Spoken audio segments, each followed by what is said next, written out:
Welcome in to another edition of the Fantasy Football Power Hour brought to you by the Southern Bluegrass Fantasy Football Championship, or SBFFC, if you will, brought to you on the TN2M show of networks. Seth Burchett here, your host, joined alongside my co host, Chuck Ellis, and the founder of the SBFFC, Dr. Brian Harwood. Gentlemen, how are things going tonight? Good evening, sir. Going well, going well. Good to be I, here. I like to say, if you will, I had a little Dusty Rose, but if you will, baby. Well, you've always got to throw a little Dusty in. That Hmm. I live by the words of Dusty Rhodes. Yes, So sir. I mean, for a little while, well, my SBFFC team name is the Bionic Elbows for obvious reasons.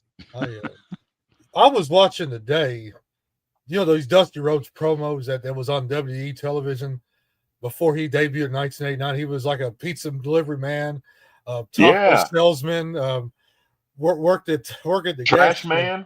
worked at the trash man, worked at the gas station, um, had some pig's feet pizza, came in, delivered it, and then did plumbing on the side. Ate two pizzas at one time. That's good stuff. Anything that is Dusty Rhodes to me is good stuff. So definitely like that. But the good people in YouTube land are not here to listen to us talk about Dusty Rhodes. As much as I wish it were so, they're here to listen to us talk about fantasy football. And I got to tell you, we're a week away from the big event, and it is going to be amazing. We got a great show planned for you here today. We're going to talk some ADP stuff. We're going to talk a little bit about the draft that we had last week, as well as welcome on Brandon Murchison from Woo Fantasy on the show as well. Guys, where do we start today? Well, I'm going to tell you about Mr. Brandon Murchison. He is an SBFFC loyalist. He's always talking us up. He's started an IDP league. I like for us to be a part of that. And Brandon Murchison, let me tell you real quick about Brandon's credentials in the fantasy football industry. He is a former FSWA award winner. He's a Fantasy Sports Writers Association award winner from Rotoballer. He works closely with Scott Engel at the Roto Experts, multi-time industry league champion. He's a highly accurate player ranker tracked by Fantasy Pros. He was top 10 for 3 years in a row, and he's won multiple times in the SBFFC. He's a auction player. He's a Superflex player, main event player, and Woo Fantasy Live draft player, and he knows what he's doing from Jackson, Tennessee. Brandon Murchison, he is the real expert of fantasy football in Jackson, Tennessee. 820, woo! We get to listen to the excellence of Brandon Murchison. Yeah, good deal. Indeed, we will. Let's talk about the draft from last week. We got through most of the draft on the show. I was pleasantly surprised, Yeah, Chuck, with how fast that went and how smooth it went. And to me, it just said we were playing with people that knew what they were doing. absolutely. I couldn't agree more. I kind of looked over that draft again this afternoon. These guys were sharp. I didn't see really any surprises early on. First five, six, 7 rounds went right as scripted. You have those players with ADPs, and they were drafted right close to the ADPs. I didn't see a whole lot of surprises early on in that draft. It was really good flow. Yeah, nothing really surprised me, especially early on. A lot of it was kind of by the book. It's sort of what you expect. Um, Looking at the later rounds, though, was there anything that stood out to you all? Anybody that was taken that surprised you, or maybe taken too early or fell? Anything that stood out in that draft? Not really that I seen. Like I said, once you get after round 7, 8, and people start getting into getting depth on their bench, um, it's just player preference at that point.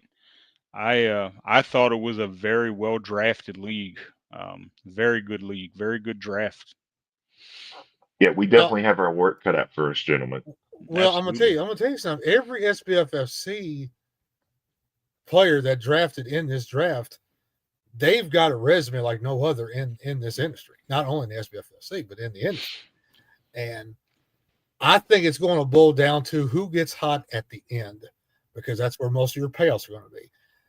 I got to thinking, I'm like, gentlemen, we should have done a strategy for picking players that's going to do well weeks 14, 15, 16, 17. Because we have the management skills, we have the wherewithal. We can make the playoffs as long as we get in the playoffs. Once we're in, it's all about what those matchups are the last 4 weeks. Well, yeah, that certainly plays a role in it for sure. That you want to have a team that's firing on all cylinders going into the playoffs. And I know I've been victim of teams that started the year really hot. Everybody was kind of on clicking on all cylinders. I was having good weeks from a lot of my players, and I get to the playoffs, and it just nobody did anything. And so you in some ways have to prep for that, and that sort of goes into draft strategy a little bit. I think. Are you paying attention to those matchups in weeks 14, 15, 16? Or are you just trying to put the best team available? I once heard on a fantasy football show, I believe it was the Guru. I could be wrong. There's somebody on his show. I don't remember exactly who it was, but they were talking about, not worrying about bye weeks when you put a team together. If you've got everybody that's on a week 7 bye, then you punt for 1 week and you have the best team all the other weeks. And I don't see a lot of people utilizing that type of strategy, but it certainly is one way to look at it. But Chuck, I'll throw it to you. Do you have a preferred strategy when it comes to managing bye weeks and looking at those later weeks in the season, or is it just play the board and try to put the best team together that you can? Yeah, for me, most of the time it's try to get the most points at that position when you're drafting. Um, Depending upon the league, whether it's a super flex league or a league that you can trade in, um, if it's a league that you can trade in, I like to build my team strong early on, and then as the season prolongs, start looking at that last 3 weeks of the season and start making trades to try to build your team around the last 3 weeks of the season. Like Dr. Harwood said, the key first is you got to make the playoffs. If you don't make the playoffs, then it's all a moot point. You've got to get there. Yep. Once you get there, then it's buck wild. And like David Bishop, he's listened to the show now. He's out of Cincinnati. He's got a great Kid Chris show impression of Dusty Rhodes that we might play one of these days with permission. But he says he was the best overall team in points in the entire SBFFC. Week 15, 16, 17, quit. Nobody scored for him. Fell out of the top 20 standings, didn't win nothing. Won his division, was steaming on everybody. Week 15, ran out of gas. Maybe he put all his eggs in that basket to make it to the division championship round, because that's where your more consistent, more predictability is going to be. Yeah, no, as I said, I've had those sorts of things happen in the past where I've had teams that started hot, won the division or finished with most wins or most points in the division. And then you get to the playoffs and either a bad matchup or, they run out of gas, whatever it is. And it always seems like it all just kind of compiles on top of one another, because it's never just one guy. It's never just one guy that lets you down in those situations. It's 4 or 5 guys that in 3 weeks have the worst weeks they've had of the playoffs. It's pretty frustrating, and something that owners have to deal with. Taking a look at the draft, what are your key takeaways? We talked about the ADPs kind of being what we thought they would be, but what are your takeaways from this draft, Dr. Harwood? One of these first drafts that we've done together and live on the show. What did you take away from that draft that you can use moving forward in the SBFFC events next weekend? You're not going to get Keenan Allen at the 12th pick in the 17th round again. He's down with the Chargers. Chargers, right? Yeah. He's going to be bumping on up. And for those who like picking defenses early, Denver Broncos went round 12. That's way, way too early. But they've got a good beginning of the season round of games that could get you that first month winning. Pittsburgh Steelers as well, round 12 again. And these are guys that are SBFFC world champions. Steve Krauski, Chudnovsky picked Steelers 12-6. I don't feel comfortable picking defenses in round 12 out of a 20 round draft. Now, I have noticed if you want a tight end that's not Kittle, that's not Brock Bowers, that's not Trey McBride, Sam Laporta, TJ Hawkinson, you can get guys Colston Loveland, Tyler Warren, David Njoku, Jake Ferguson, Tucker Kraft. Even Tucker, I was going to say Tucker Kraft in there as well. Round 9. If you want to play, let's wait on tight ends, get them round 9. Yep. So that means they'll probably go round 8 next week because we have some listeners this week. And not listeners, watchers. I'm thinking radio. Well, I mean, in theory, I guess they could just be listening to us. I mean, I do have a face for radio. Oh, I got the perfect face for radio. Shoot, I even combed my hair before this show tonight. We don't see half of your hair, Dr. Harwood. Well, just stress. It's stress. And I understand. I'm going for the Matt Krantz look. It's sort of sinking into the nice condo you've got there in the background that you have redecorated. Well, the Rockefellers helped finance that.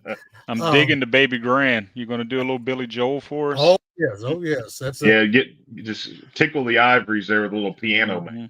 That's going to be like a Rita Franklin at WrestleMania 3. Yeah, there you go. Or Ray Charles, one of those two. Yeah. Definitely.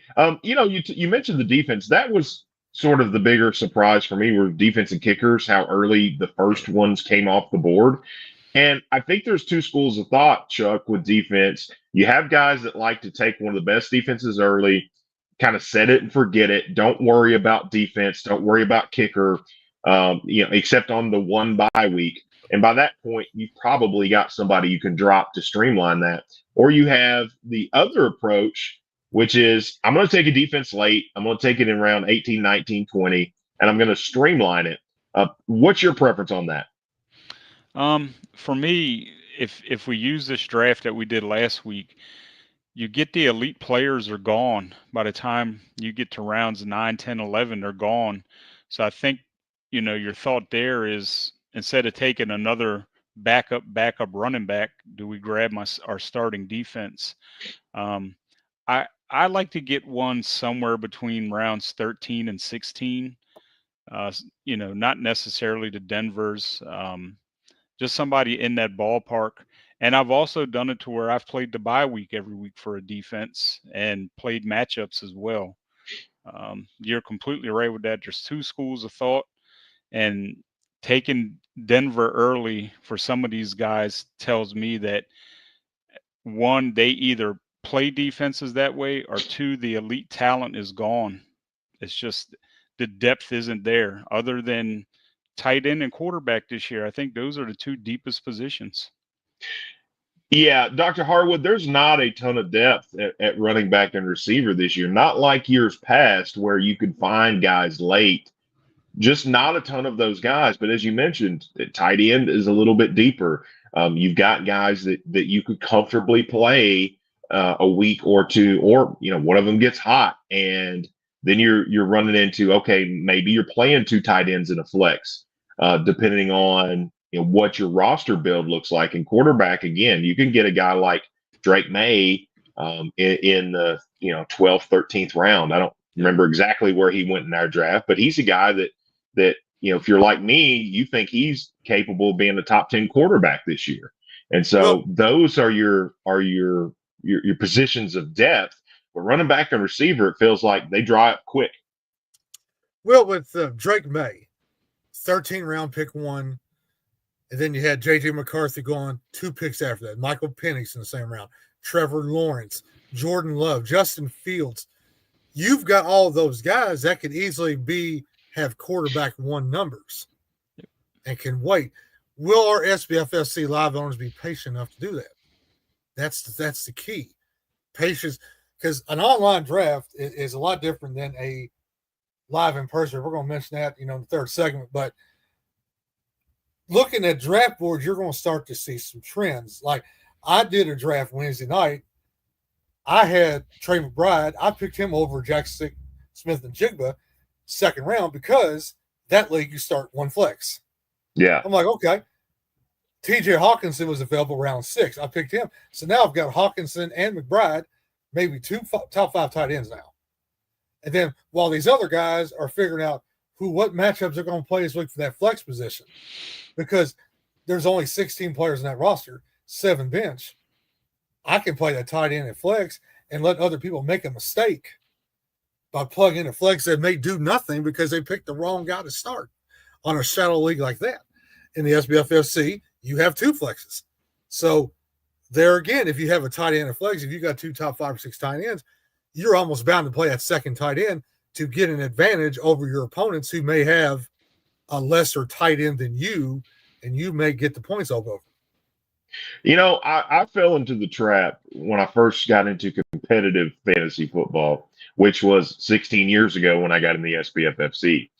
And I fell into the trap that you cannot play you can't play 2 tight ends in a week. And that's simply not true. I mean, if you have 2 tight ends that are producing, throw them in there. It's not about position. It's about points. It's about who's going to put the most points on the board. Yeah. And it took me a few years to learn that. And I've had weeks where I started 2 tight ends. Some of it was, hey, I've got an injury problem, bye week issues, or I just hit a couple, I hit a pick late, then ended up having a good year, and you're throwing 2 tight ends in there. It's not uncommon or unheard of. And so, that's just kind of my thought about it.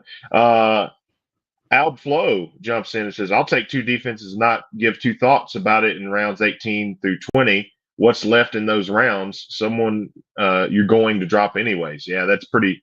That is the school of thought I usually subscribe to.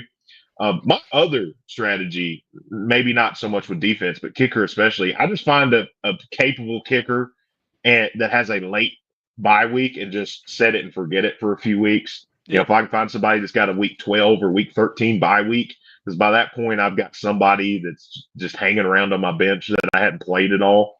And so, that is, I agree with Alb Flo. I'm more of a wait kind of guy, but I could see the idea that, all right, anybody I take in rounds 12, 13, 14 right now, I'm probably not going to play a whole lot, but I can get an elite defense. I can get the top defense, and I don't really have to worry about it too much moving forward. Agreed. Well, I'm going to say this. I'm going to say this too. David Bishop, he's listening to the show too. He's texting me. He says Noah Fant's going to be a sleeper tight end for the Bengals because he's got a friend of his that reports for the Bengals on a local news station. I think it's WKRP, I think. I think Les Nessman, the reporter, he's still alive, thank goodness.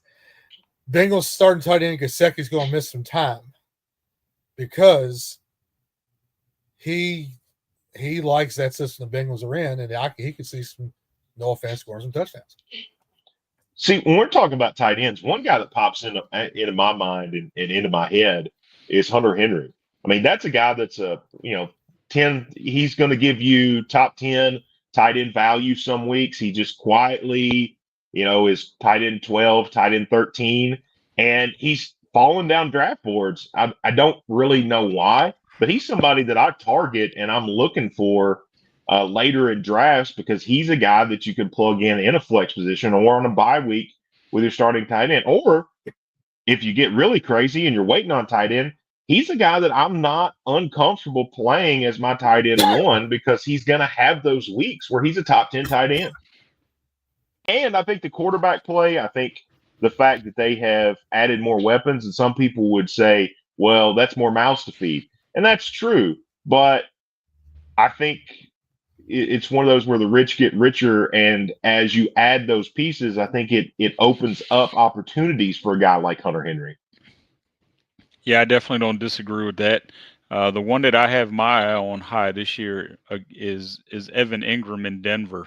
I think that guy is going to eat, and he's going to eat and eat and eat in that offense. So I'm looking forward to seeing him and Bo Nix playing together this year. Was Bo Nix not one of the surprises of last year? 100%.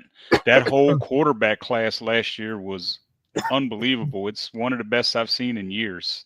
A lot of depth at quarterback came out of that class. I'd like to have Bo Nix and Cortland Sutton as a stack because I didn't have a lot of shares of them last year. I want to give them a try because West Coast games, you can watch them at 3:00 on Red Zone and root for them. Yeah, Cortland Sutton might be the least sexy name in fantasy football this year, just in terms of nobody really talks about him. He's not a guy that gets a lot of attention necessarily. And I'm talking in the mainstream. Mm-hmm. But in terms of fantasy football, he was as steady as they come last year. Yeah, he brings his lunchbox every week. He's ready to play, and he wants the ball. He demands the ball, and those are the kind of guys I want on my team. Yeah, I agree 100%. And what I also agree with is our sponsor for this week. We're going to take just a moment to send a special thanks to our sponsor, Trophy Smack, here on the Fantasy Football Power Hour, brought to you by the SBFFC on the TN2M show of networks. We'll be right back in just a minute and bring on our guest right after these words from our sponsor.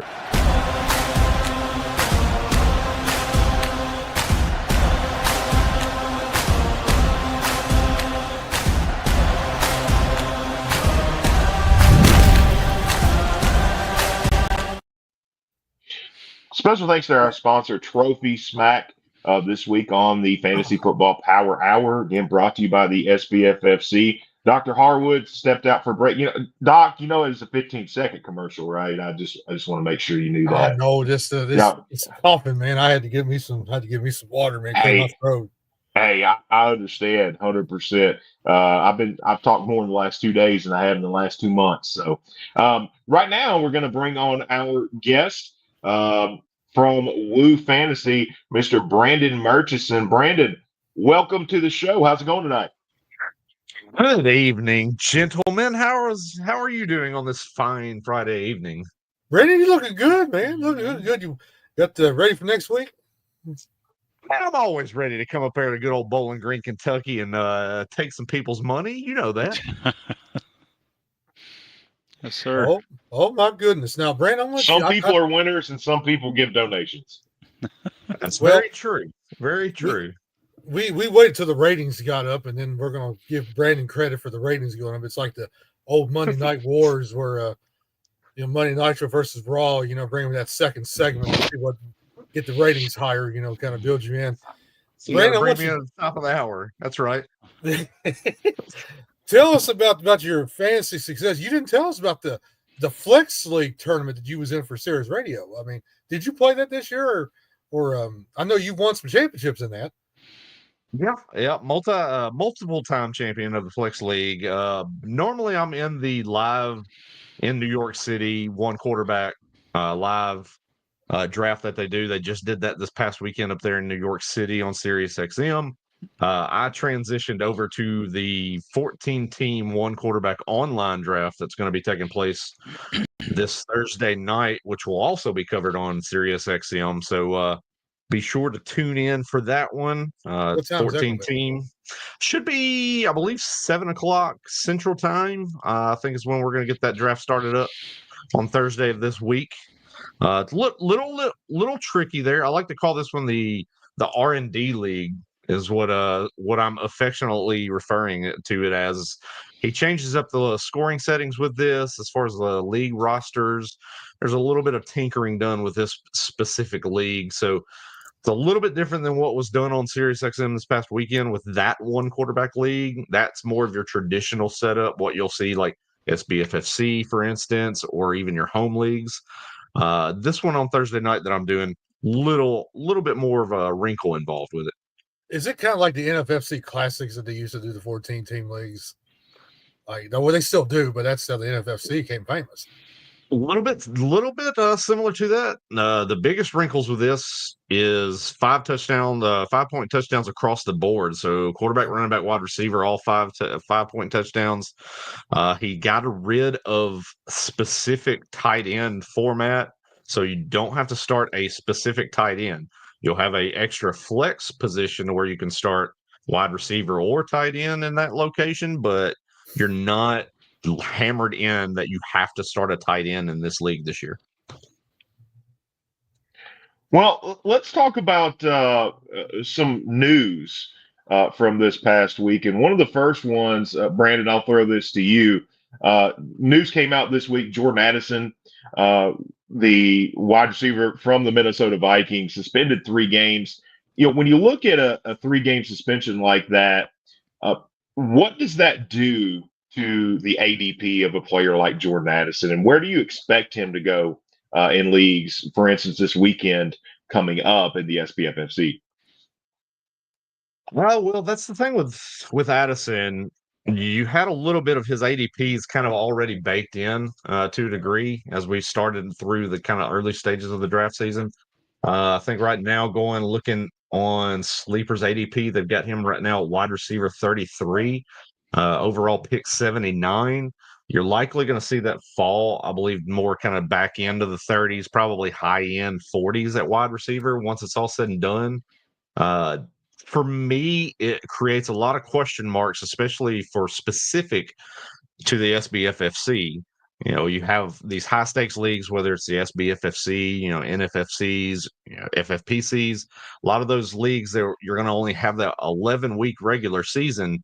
You're missing a guy here where you're going to have to draft him as your wide receiver 3, wide receiver 4, but you're now baking into the fact that he's at least missing 3 to 4 games, because then you have to factor in the bye week as well. So from an 11-week regular season, you have to think, I've got this guy that should be a stalwart in my starting lineup. I know for sure he's not going to be there for at least a third of my regular season now. Do I want to bite the bullet there and count on him later on?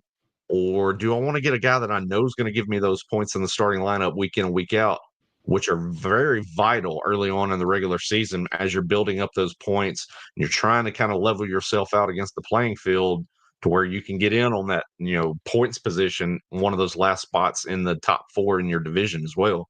So for me, that's a tricky situation with Addison. He probably in the SBFFC kind of falls off my draft board because I'm not sure I really am wanting to deal with the headache and the missing games in that short time frame. Yeah, I agree with you there because, and that's an interesting point, that it's a 3-game suspension, but you're really going to miss him for 4 weeks, and that's going to be a third of your regular season. Is there a point for? I know you said you dropped him off your draft board, but somebody's going to take him. I mean, he's a talented player. Is there a point when you say, okay, the value is too good there to not take him, and what is that point for you? For me, so he's going there in pick 79 overall right now. I figure he's going to drop probably into that. He's going to wind up being in that 8th round range, 8th to 9th round.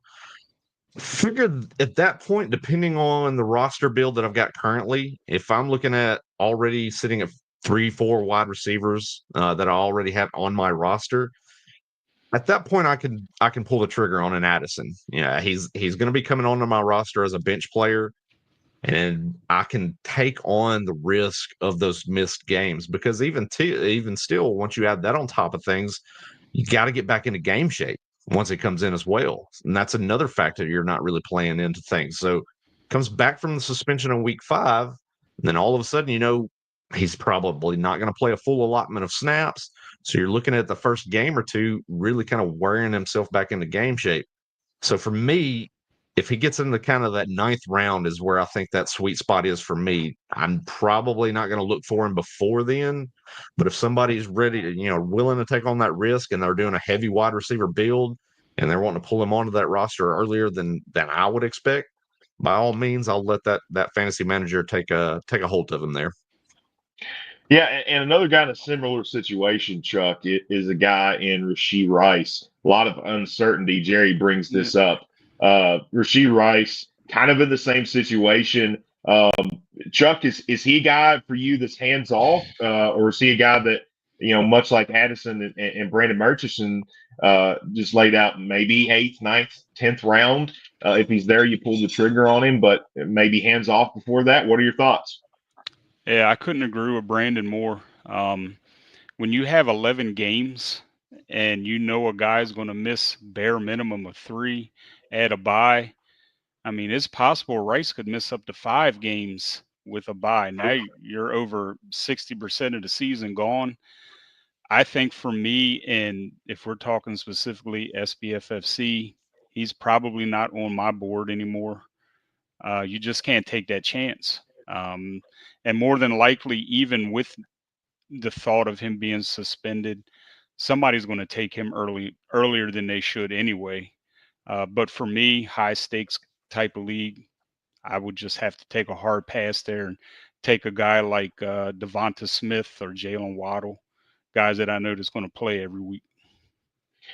Dr. Harwood, talking about Rashee Rice and obviously some uncertainty around his situation, that presents opportunity for somebody. Now, obviously, Xavier Worthy, a guy that's going to come up draft boards a little bit, I think, because of the Rice news. But who else do you think is going to see some of that opportunity in that Kansas City offense? I'm going to tell you something. Like SI.com's Albert Breer is expecting a suspension of the neighborhood of 4 to 6 games. They're ready for it. Now you could say Juju Smith-Schuster and rookie Jalen Royals as potential slot replacements for Rice, and we've seen some buzz on Royals. So remember that name. I want to get Brandon's opinion about that here in a second. But are they going to split the targets? Are they going to split the number of plays? They're going to play the number of snaps. Marquise Brown's ankle issue, he's kept him out since the end of July. Cowboy Bob Orton's forearm is going to heal quicker than his ankle. Marquise Brown. And so what's going to happen next with this SBFFC? These fantasy drafters, they're going to react a little strong to the Rice suspension. Like, say, if he gets suspended, like, say, Wednesday or Thursday next week, then he's going to be persona non grata with a lot of these owners. He's going to be dead to him. They're going to be just instead of just shaking it off. So, third-year wide, he's going to remain a value. Wide receiver is more deep than running backs and tight ends, correct? I think so. I think from top to bottom, I think just my take on it is the difference between running back, 12 and wide receiver, I don't know, 20 or 25 isn't that much. When you're looking at wide receiver 25 and running back 25, I think there's a huge difference in the amount of points that you're going to get out of those. To me, I think, and maybe there's disagreement, but I think that wide receiver is deeper than running back. But I think once you get to rounds 10, 11, 12, I think the depth of both positions really start to dry up. Yeah. If you get Rashee Rice, you need to hit on breakout sleeper wide receivers to take that place. Brandon, what do you think? So I'll agree with what I'll kind of jump into what I think kind of to a degree of agreeing with Seth and his point. Wide receiver is deep, but I think the meat of the wide receiver position this year is lacking. You can get a lot of guys in the top end of the board, and you've seen that with best ball drafts and underdog drafts already through the year. A lot of people are building those wide receiver rooms fast and heavy early on in the draft because you want to get these guys in that top 30 to 35 range and really build the core and the foundation of your roster, because once you get through that range, a lot of those names in that 35 to 50, a lot of those guys are really players I see myself wanting to pass on in drafts once I get into that range. Whereas I feel more confident later on and further down the wide receiver board for a lot of these names that I feel could probably break out later on in the season. They're not going to really be a staple in your lineup early on right out of the gate, but they're going to be guys that are going to make a name for themselves as the season wears on. So I think that's what we're looking at there. And you mentioned Jalen Royals. I think he's a name to kind of look at and a target. He's going to probably be one of those rookies that's going to be kind of a slow starter to kind of build up into the creative nature of that Andy Reid offense. Whereas I think Worthy, they're just going to plug him in. Once we get that Rice suspension official, they're going to plug Worthy right back into that role that he was playing at the tail end of last year and throughout the playoffs and into the Super Bowl, which is similar to what the Rashee Rice role was. And Worthy was a guy that was a bona fide wide receiver one in fantasy at that point in time. But the other name to really kind of keep an eye on right now, and the guy that they keep working in camp right now, is Brashard Smith, the running back that they've got from SMU. He's a name to kind of keep in mind there. They want to flex him out into the wide receiver formations, play a lot more of that Jerick McKinnon role. So we're seeing a lot of that getting toyed around with in preseason right now. So he's the name that I'm kind of keeping an eye on further down the board late in drafts there. Couple comments coming in. Steven logging in while at work. Thanks for joining in, Steven. Brandon, a question from the comments for you from Sam Harmon, who wants to know who's your my guy this year? Who's the guy that you are drafting the most of? Brandon called Puka Nacua last year. 2 years ago. 2 years ago when he came out, that was my guy that year, and that paid off dividends that year. I had him as my last pick in every single SBFFC draft that weekend. No one was able to pick him up off the waiver wire in my league, so my apologies to those individuals. So this year, and he was a guy that was really catching the rounds on the fantasy streets yesterday, and we were seeing him all over the timeline.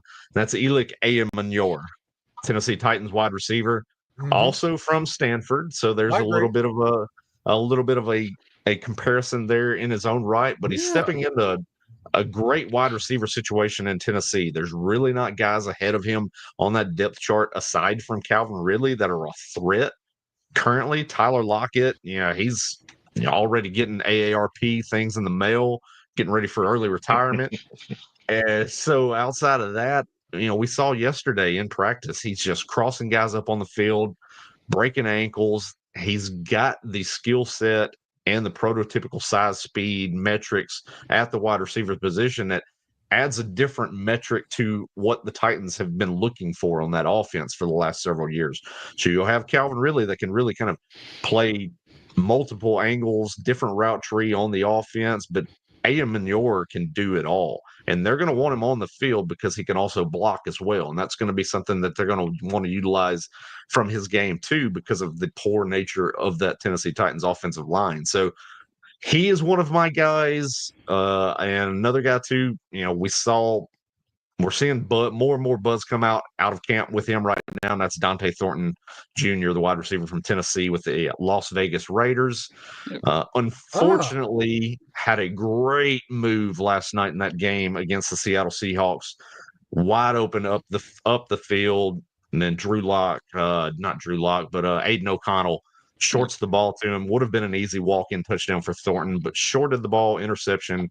Thornton's turning some heads in Raiders camp right now, and he's definitely a guy you want to have on your radar too. When can you draft these two guys and be comfortable that no one's going to snipe them at the end of this draft? Because we're going to have some watchers next week. I'm going to get this guy next, and then I'm going to get sniped, and then Krantz goes up to the microphone and says, says a certain word. But it's a family program. We can't say what Krantz is going to say. So that's true. we need to avoid people sniping us out of these picks. When do we need to take them? So looking at that satellite draft from last week, I'm kind of checking the board on that one. Thornton went in round 14. I think that's probably around the pocket that you're going to want to see him in, is in that 13, 14 round range, just from as he's getting talked up more and more. But Ayamanior did not get drafted in the satellite draft last week. So that's a buying opportunity for a lot of fantasy managers out there. I'll point out too, and it's a guy that a lot of people have been talking about, and he got drafted here in looks like the 18th round. Is Pat Bryant, the wide receiver from the Denver Broncos. I love him. I love Bryant. Lots been expected of him, but he's still running behind in that depth chart and on that offense. Devon Bailey is actually the guy that's running ahead of him on the offense right now. Sean Payton has glowing reviews about Devon Bailey. So that's going to be one that I think people are going to draft him and be unhappy with what they get as far as return in that first month and a half of the season.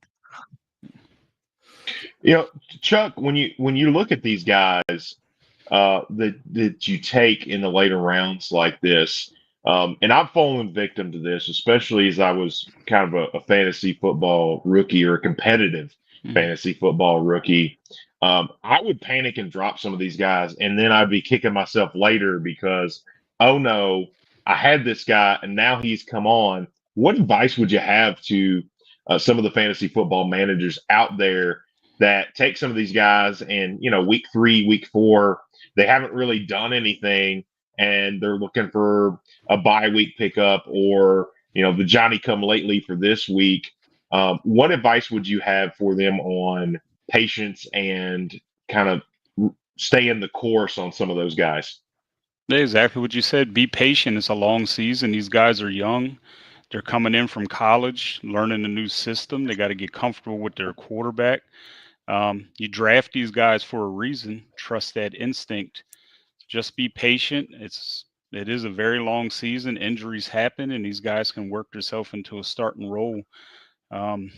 Anytime, week 1, week 2, week 10, doesn't matter. These guys can have a starting role. A guy that I'm looking at really hard is Emeka Mbuka. Love There's him. a lot of age in Tampa. Double E. This guy creates major separation right off the ball. You got Godwin. Don't know what's going on with Godwin, and this guy could be your lightning in a bottle this year. I'll tell you what's going on, Godwin. You know who walks better than him right now? Fred G. Sanford. I don't think has Godwin played a full season in the last 2-3 years? I mean, it seems like he plays about 7-8 weeks and then he gets hurt. Dukel's bark. Sometimes, listen, it depends on how many you've had, whether they bark or not. He has not been a play full season. I want to bring up a name, and you guys tell me if I'm completely insane, and am I buying into social media hype? Because that's something that can happen to fantasy owners. Mm-hmm. A name that has popped out to me on social media that I read good reports about for Seattle is Torrey Horton. He's a guy that has been impressing in Seattle. Has had a good preseason so far. What are your all's thoughts on him? And am I buying into social media hype, or does this guy worth a 17th, 18th round pick? Because right now, as far as I know, he's going undrafted in most leagues. Absolutely, you should be buying into that. The thing with Torrey Horton, he was a guy that I talked up a lot about heading into the draft process. Back in February and March, is a lot of people were overlooking him last year because of the time missed at Colorado State. He had a little bit of an injury, but if you go back the year prior to that, was putting up massive numbers there in that offense.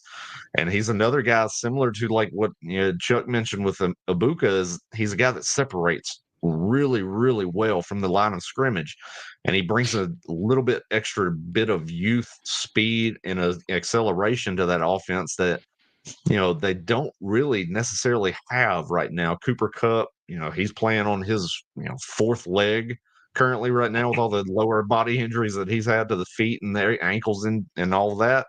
A lot of defensive attention is going to be spread over there to JSN with Jackson Smith and Jigba. As the season wears along, they're going to need to bring in another guy to kind of add another element to the offense, whether it be through injury to, let's say, a Cooper Kupp, or just the nature of the offense is going to change in general because there might be injuries to that backfield, whether it be with Kenneth Walker or whether it be to Charbonnet. I think eventually they're going to mold into more of kind of a 3 wide receiver set type of team, and Horton's a guy that rave reviews out of camp, like you mentioned, Seth, and I think they're warranted because he was a great player. I loved 2 years ago in college, and he was just cut short last year, and it caused people to overlook him in the draft process. Chuck, your thoughts? Yeah, everything Brandon said is right on tee. I mean, the guy, he moves. He can move. He can get off the ball quick, and he seems to always be open. Sam Darnold does like to hold on to the ball a little bit too long sometimes. Until someone knocks it out. It could be an advantage for him. So yeah, I agree. He's the hype is real. It's not fake news. Well, you know what other hype is real, and that is our sponsor, or one of our sponsors. We've got a couple tonight, but one of our sponsors, we're going to take just a brief break to pay some homage to our sponsor, Trophy Smack, here on the Fantasy Football Power Hour brought to you by the SBFFC and on the TN2M show of networks. We'll be right back after a word from our sponsors.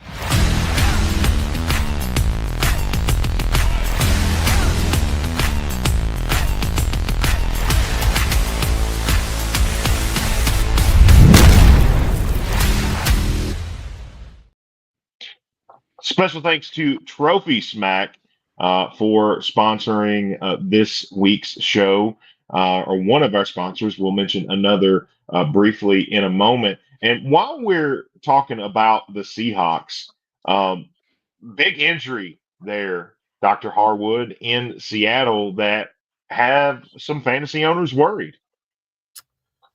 Well, it's preseason. They're going to take it easy.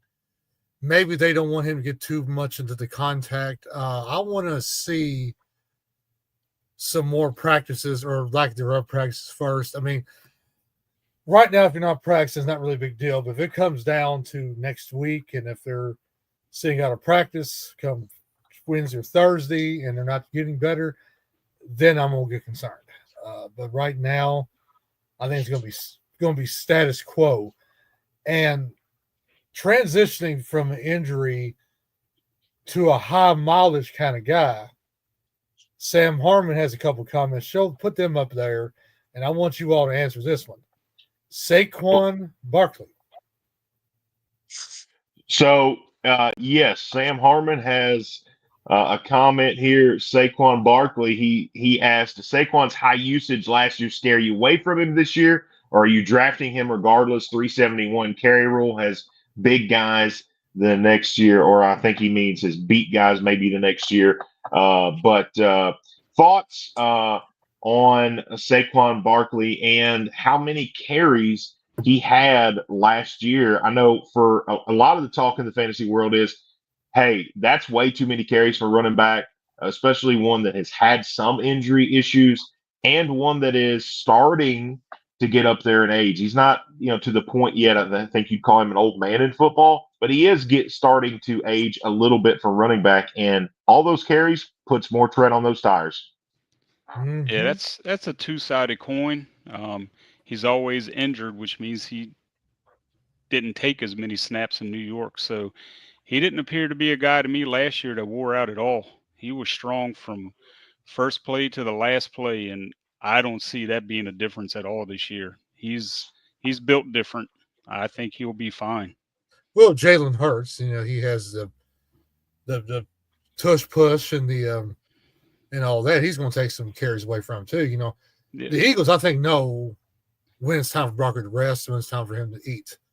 Brandon, your opinion on Mr. Barkley?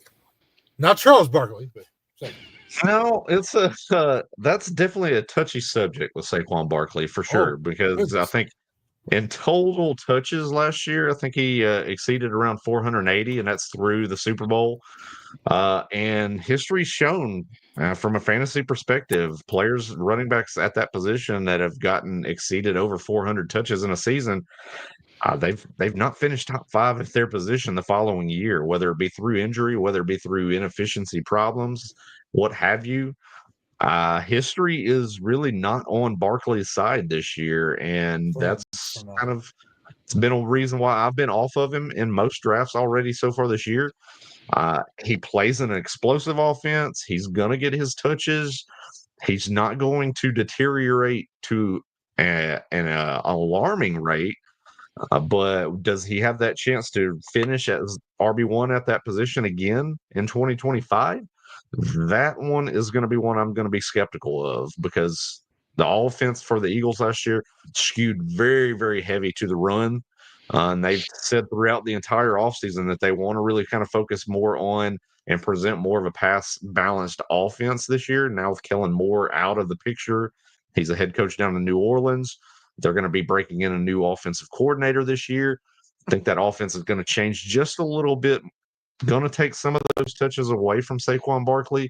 And then Harwood, like he just mentioned a second ago, a lot of those high-valued end zone, red zone touches that you would want your RB1 that you're spending all that draft capital on to get is a lot of times going to skew more towards Jalen Hurts down there in that area. And that's enough for me to kind of back off and not really go in on Saquon Barkley for 2025. There's maybe some balance in there. Yeah, a little bit of balance. And someone's going to draft him first. You wait and see. Somebody will draft him first overall. I hope they're in my division. Well, knowing your luck, they probably will be. You always tend to have has the outlier. Well, listen, I love outliers. They're great for business. We're going to shift gears. Before we get to that, we're going to thank another one of our sponsors tonight, RotoWire. Sign up for RotoWire.com 6-month or annual subscription to win a free SBFFC team. That's right, a free SBFFC team for 2026 in RotoWire.com Best Ball League. Win your entry into the 2026 SBFFC main event with RotoWire Best Ball Satellite League. Basically, you're going to go on, sign up for a 6-month or a 12-month subscription. I about said annual subscription. Subscription, whether it be annually or a 6-month, use the promo code SBFFC. It'll give you 15% off. After you subscribe, you'll get a confirmation email 48 hours to let you know that you have earned a spot. RotoWire.com is the only website that does DFS rankings and projections for Fanball.com, the official SBFFC daily fantasy football contest. The draft, you'll compete against RotoWire's Joe Coventry and Steve Belanda and 11 others for the top prize. Free entry into the 2026 SBFFC main event, a $250 value. More details on the draft will be sent out once all participants are selected, but you can expect that there will be 12 or 14 team best ball league. We will run a slow draft on Monday, August 25th. So an opportunity, you get a good value there. From rotowire.com, get a 6-month or an annual subscription, get 15% off using the promo code SBFFC, and an opportunity to win your league. And speaking of SBFFC, gentlemen, it is upon us next week. This time next Friday night, we will have we're probably in the middle of the Friday night mini main event, but we will be halfway through it. And there may be people on here right now who are new to the league, new to the SBFFC.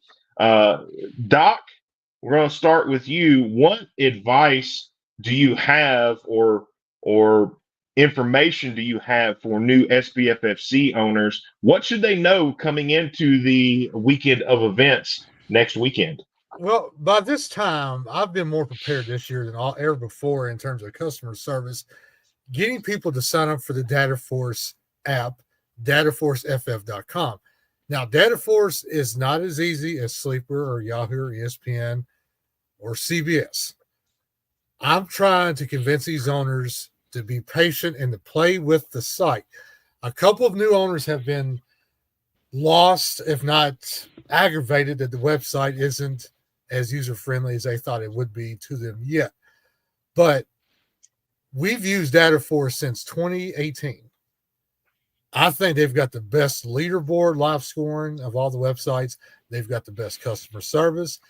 These owners, I tell them to email DataForce direct to customer service. Within an hour, they get their questions answered, and all of a sudden now, the light bulb goes off in their head. They know how to navigate DataForce now. Because a lot of our new owners are new to the SBFFC. They're also new to dataforceff.com as well. So everybody knows now how to log in. And basically, you give me your account name, I type it in there, and bam, you're already in the system. You didn't have to log in on an email link to log in and get an account. You get the account, and then DataForce links it to you. That saves a lot of emails going back and forth. Now, after next week, we're going to do another follow-up on how to set your lineup on DataForce, how to make ad drops, how to do your FAB to make it easier for the newcomers, because we all learned DataForce at one time, and we've all been successful, and now it's very, very user-friendly.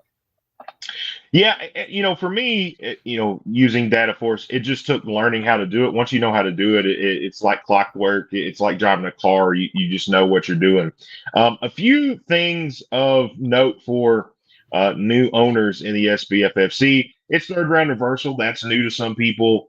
For those that don't know, third round reversal, it's a snake draft first and second round. The third round, it starts at pick 12, so it reverses. And then it's a straight snake draft the rest of the way.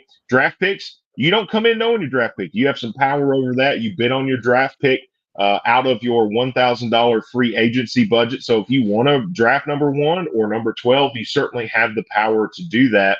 That's just going to come out of your free agency budget. 12 teams, 20 rounds.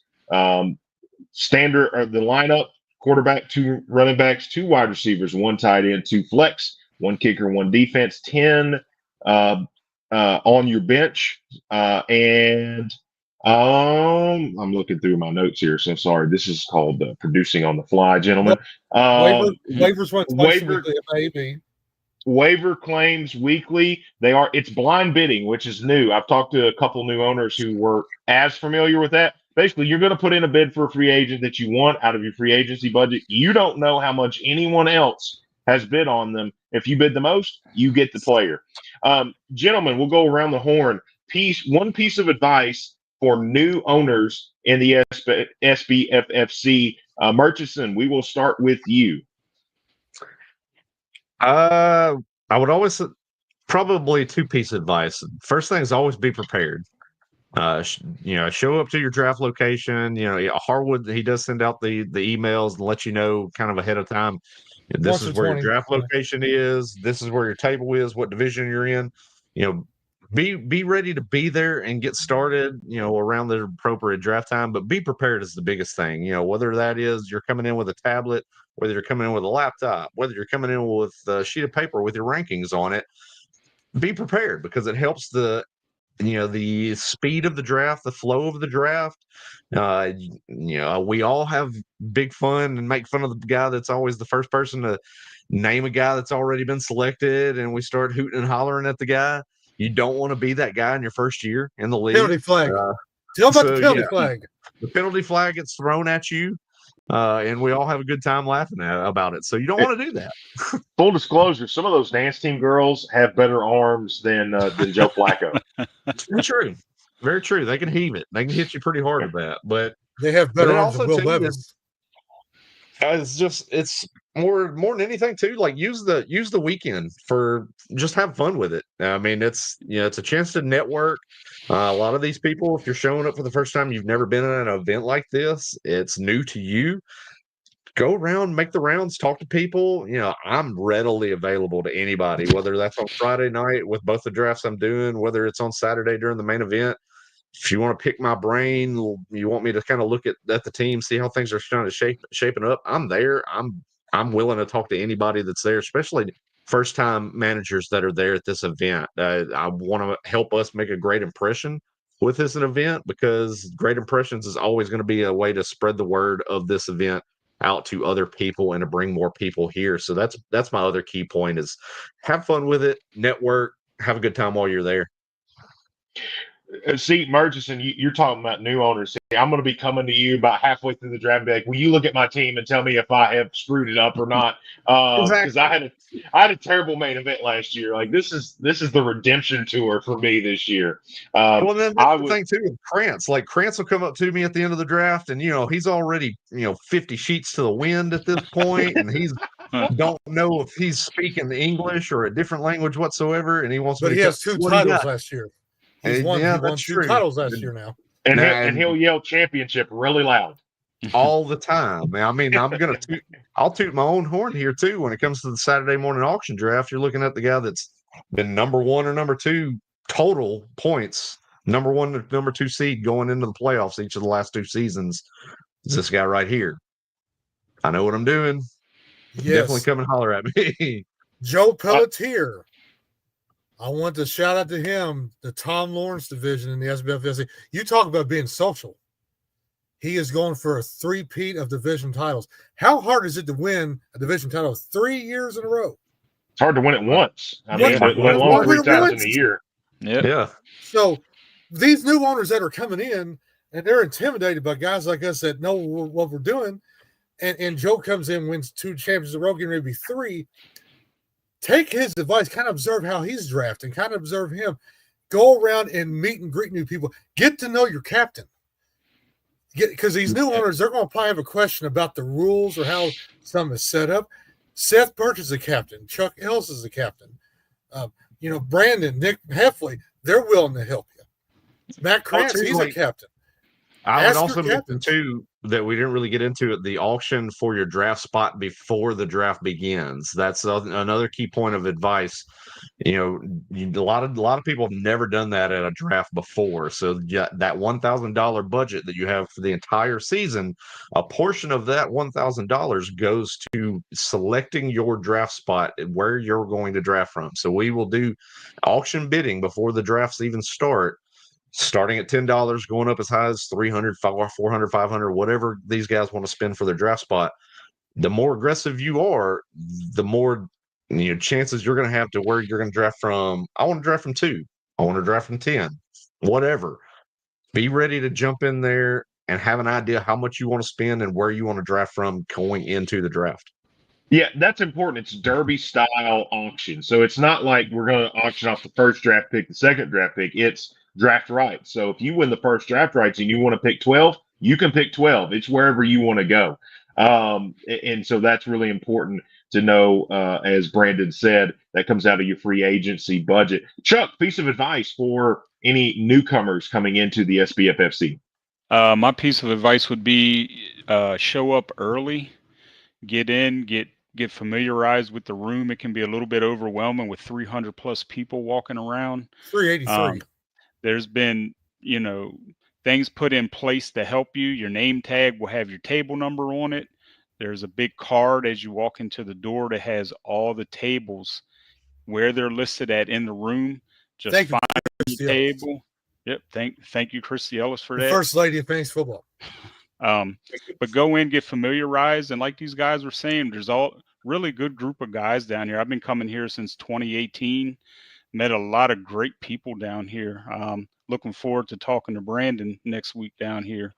It's a great place.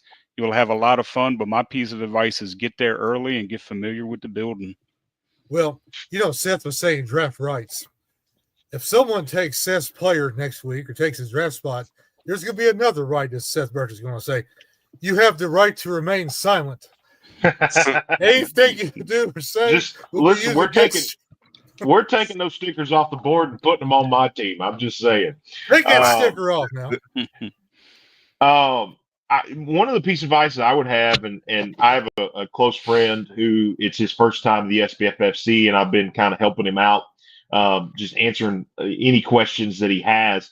And one piece of advice I would have, it kind of piggybacks off of Chuck's, is get there early so that you can find your location, find your place, and things like that. But one thing that I think sometimes goes unnoticed, or at least not talked about, is every draft that has taken place before the main event, that draft board is in a hallway, like leading up to the main event room, and you can look at previous drafts that have taken place over the previous 2 nights and kind of get an idea and a feel for where guys are going if you're not really sure about certain players.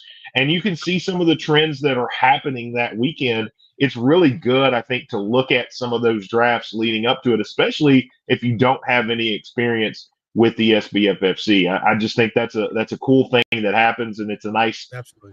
It's a decoration, but it is a very useful decoration leading up to the main ballroom. And you have a lot of people looking at them. Now I've said for the last several years now, the Friday night, the mini main event, the Woo Fantasy mini main event, I use that as my roadmap to the main event.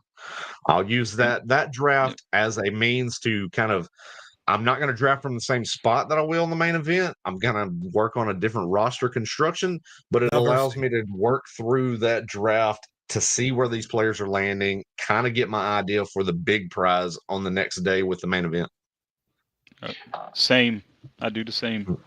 Yeah, I agree. My Friday night team and where I draft usually looks nothing like my main event team and where I draft. It just looks completely different. Because for me, a lot of times what will happen is I'll look at it and be like, I don't love that. I kind of like what this guy had over here in the 3 slot or 4 slot or whatever it is. And I like that build better. And a lot of times I'll pivot to it. Dr. Harwood, you are the man, the myth, the legend, the one that has made all of this possible. As we wrap up the show tonight, your final piece of advice for anyone new entering the SBFFC for the first time in 2026.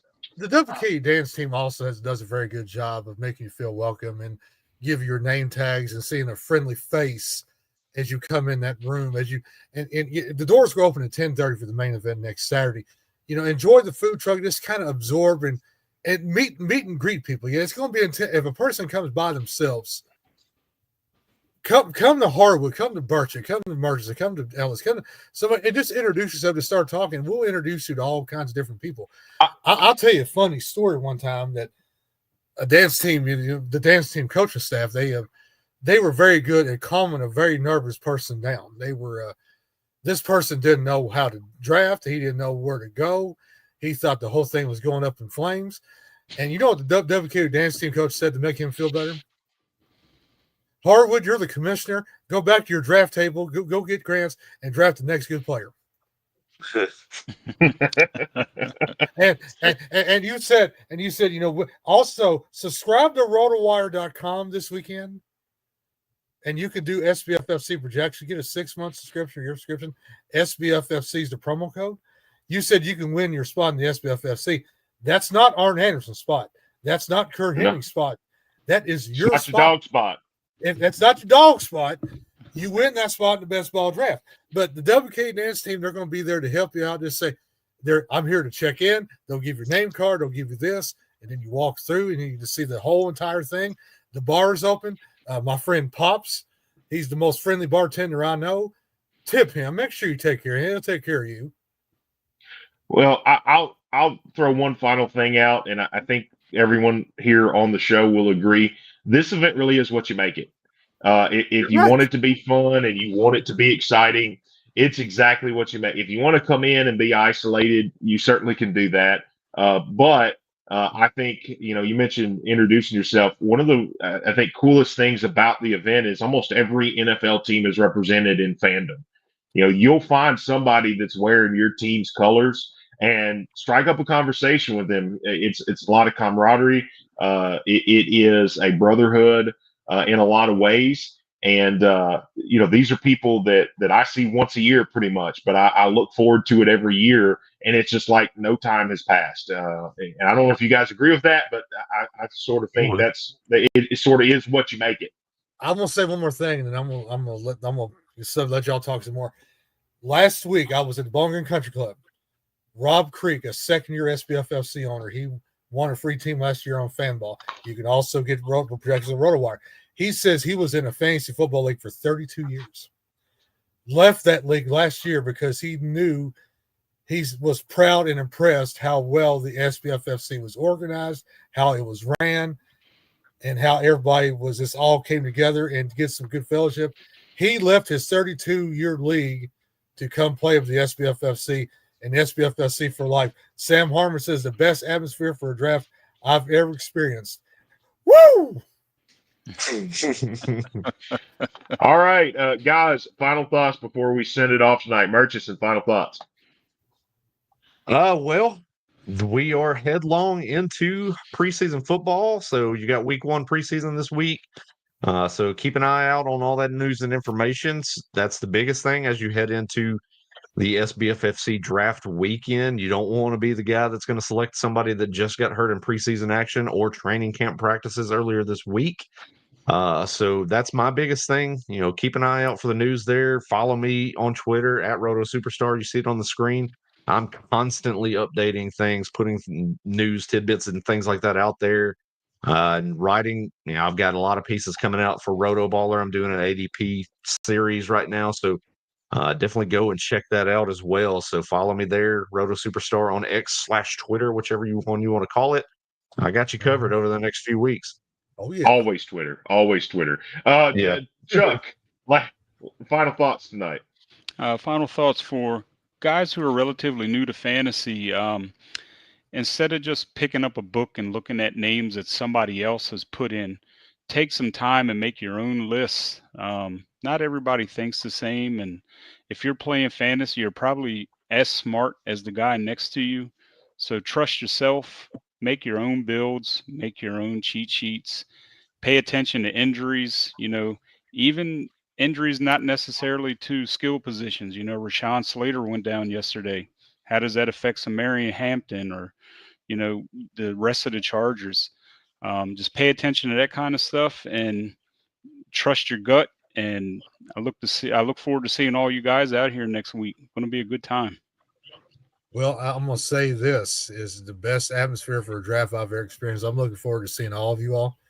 And make sure, if for those I don't know, come introduce them, come talk to me. I've got to do a better job getting to know my owners that's in this SBFFC. It's over 300 some owners. Oh I've my got goodness! I got to do a better job myself getting to know more of these owners. David Bishop, I think says best. Lifelong friends, and lifelong friends. That's Or sums it up. or I'll say this, or if you can't get a hold of Harwood and to talk to Harwood because he's busy and running around, you can talk to pseudo Harwood, which would be this guy. And I will talk to you as Dr. Brian Harwood, do my world famous Dr. Harwood impression and talk to you as Dr. Harwood. Okay, I want Brodo and Seth to give me a good 30-second Dr. Harwood impression as we sign off this evening. Who's going first? Chuck, you pick. Go ahead. Go ahead, Seth. Well, SBFFC, it's Redskins football league out there, and Mike Krantz, he'll be talking to the dance team, and the dance team will be there, putting on the stickers, and I'll be up there with the fantasy, and we're gonna do the best we can. It's gonna be great. We're gonna have a few, and go be up there with the bartender. You got that right? All right. I like it. Brandon, can you top that one? I'll tell you, ladies and gentlemen, this is Dr. Brian Harwood here for the SBSFC. Can't wait to see everybody in Bowling Green, Kentucky next weekend for the main event, which is SBFFC next weekend. It reminds me of one time I was at a gentleman's establishment with this lady named Cinnamon. Cinnamon gave me the greatest advice I've ever had before in my life. She said, it don't always take a winner to find a winner. You got to do your best to find the winners. And that's what we're doing at the SBFFC next weekend. Come on down, have a good time. And we'll see you guys next week. That's going to do it. Final piece of advice, don't panic. If you get there, if it's overwhelming, don't panic, whether that be at the event. There's people there that'll help you. Find your captain. Just find a friendly face because there's plenty of them, and let the board come to you. Don't panic during the draft either. That's going to do it for the Fantasy Football Power Hour presented by the SBFFC. For Chuck Ellis, for Dr. Brian Harwood, for Brandon Murchison, I am Seth Burchett signing off until next week. If we have content next week on the Fantasy Football Power Hour.